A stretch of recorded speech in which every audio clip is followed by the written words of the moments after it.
Man, my boy John Denver, I mean, I was thoroughly impressed, man. I really enjoyed Rocky Mountain High. I mean, he has a state song. His song represents an entire state. That's a very huge accomplishment, along with his long list of others. I'm just excited to learn more and react more to John Denver. I really just enjoyed that first reaction, and everybody said, yo, you got to check out Annie's song. I have no idea who Annie is or what this song could be about, but we'll find out as we hit play, and of course we'll do the song research. But again, I'm just happy to hear John Denver again, man. So let's get into it. Let's go.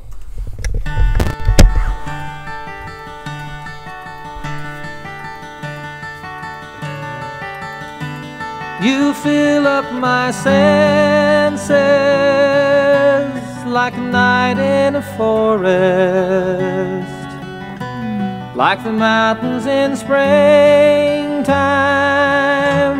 like a walk in the rain, like a storm in the desert, like a sleepy blue ocean. You fill up my senses, come fill me again. Come, let me love you, let me give my life to you. Let me drown in your laughter, let me die in your arms. Let me lay down beside you, let me always be with you. Alright, so I got my answer to that. Annie, I would assume, is this beautiful woman that's in this cover art right here, next to John, and that's his lover. That's the love of his life. And I mean, God, has anybody, I would assume a musician has, but has anyone ever known someone to perform at their own wedding, bride or groom? But like, this is like the perfect wedding song. Like, even though it's his song, if these two are married, him just playing this song as she walks down the aisle, like as he's supposed to be standing there at the top of the thing, and he's just playing the guitar, singing this song. This is like a perfect wedding song, perfect. And I hope these two are still together, because boy, making a song like this and then breaking up, and then any future girlfriend or wife of yours knows that you said all of the things that you're probably saying to them, to this Annie lady, that would be a rough one. But this is beautiful. This is beautiful. John, very poetic. I'm learning that in just two reactions. His way with words, I really like it. Come, let me love you, come love me again.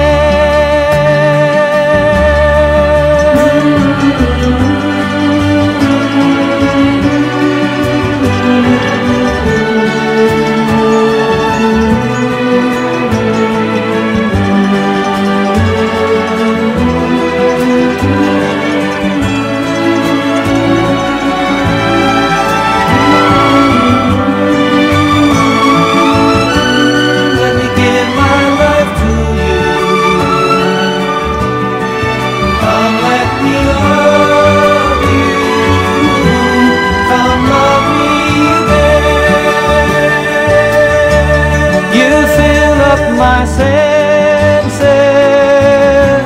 like a night in a forest,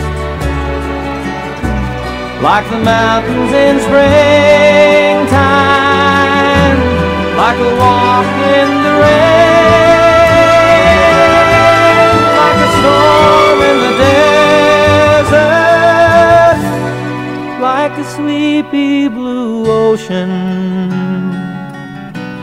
You fill up my senses, come fill me again.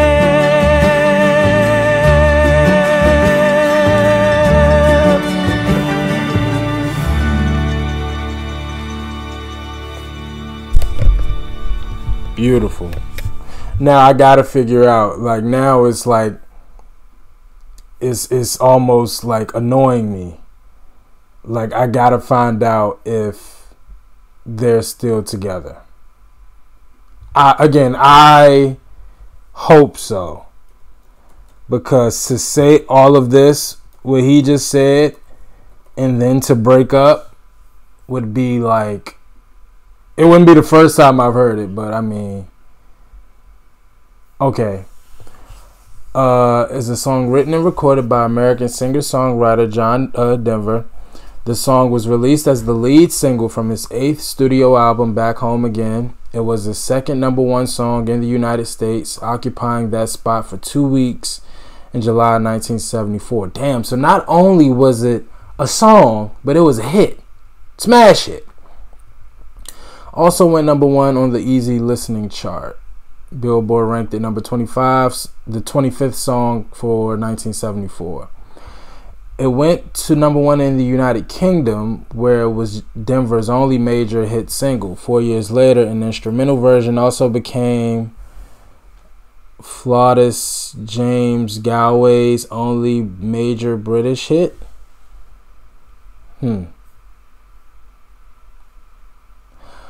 No, it was written to Denver's wife at the time, Annie Martell Denver, which I'm going to assume when you say at the time, that implies that it's no longer.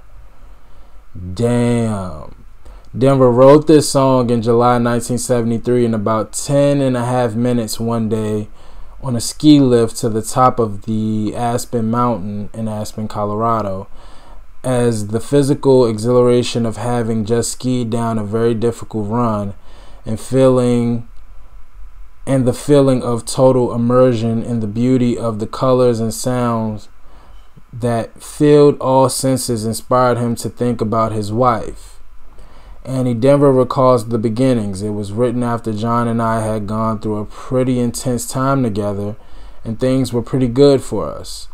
He left to go skiing, and he got on the Ajax chair on Aspen Mountain, and the song just came to him. He skied down and came home and wrote it down. Initially, it was a love song, and it was given to me through him, and yet for him, it became a bit like a prayer. Jeez.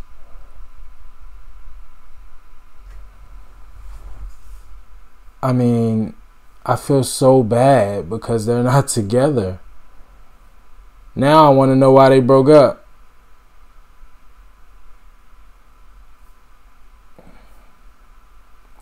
It went platinum or gold in the U.S.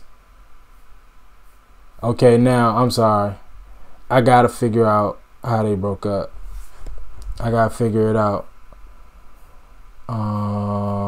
I think this will be in personal life. Here we go.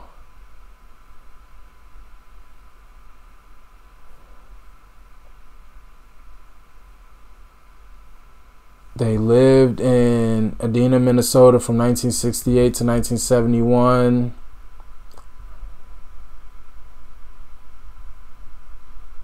The Denvers adopted a boy, Zachary John, and a girl, Anna Kate, who Denver said were meant to be theirs.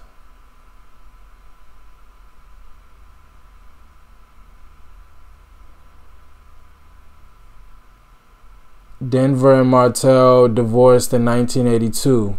In a 1983 interview shown in the documentary John Denver Country Boy, Denver said that career demands drove them apart.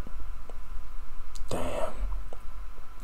Martell said they were too young and immature to deal with Denver's sudden success. To drive home the point that their assets were being split in the divorce, he cut their marital bed in half with a chainsaw. Ew! John is a little crazier than I thought, huh? That's sad. That's sad, man. Again, not something that we're unfamiliar with on this channel. I feel like I've done a lot of research on a lot of artists who have dealt with similar situations, and it's just sad. It's just sad because you would think, all right, it's my passion, it's my love to make music, and that's a good thing that I'm finding success at it, and I'm able to take care of myself and my family through my passion. So like that should be a plus. It should be no hassle at all. But the demands and what comes with it, it's just sad. It's sad that for a lot of people, obviously athlete, everybody kind of deals with it. I remember Michelle Obama said that there were certain points during President Obama's presidency where she was like, do I still want to deal with this guy? Because of how busy he was and how away from home he was, and she just understood that this is what comes with him being the president of the United States. Now, false equivalency, I'm not comparing the president to a music artist, but you know what I mean. It's tough. Obviously, I don't have any experience with it, but I could only imagine. So, but to the song, beautiful song. You could tell it came from a genuine place, and again, John is very poetic, and I don't find it to be a coincidence that he pulls a lot of inspiration from nature. I could just kind of tell from his writing style that he needs to be like inspired, but like visually, like again, his senses, he has to like, again, just from what I've been picking up from the two songs that I've heard, he needs to feel, see, smell, he really needs to like taste the environment. He really needs to feel everything in order for him to create, and that's great. That's great. Thoroughly enjoyed it. I can't wait to hear more. Definitely had a good time with this one. The story behind it was just as captivating, and I can't wait to hear more. So y'all let me know what else from John Denver I need to check out. Let me know how you felt about this. As always, like, comment, and subscribe. I appreciate y'all for watching. Until next time with John Denver. Peace.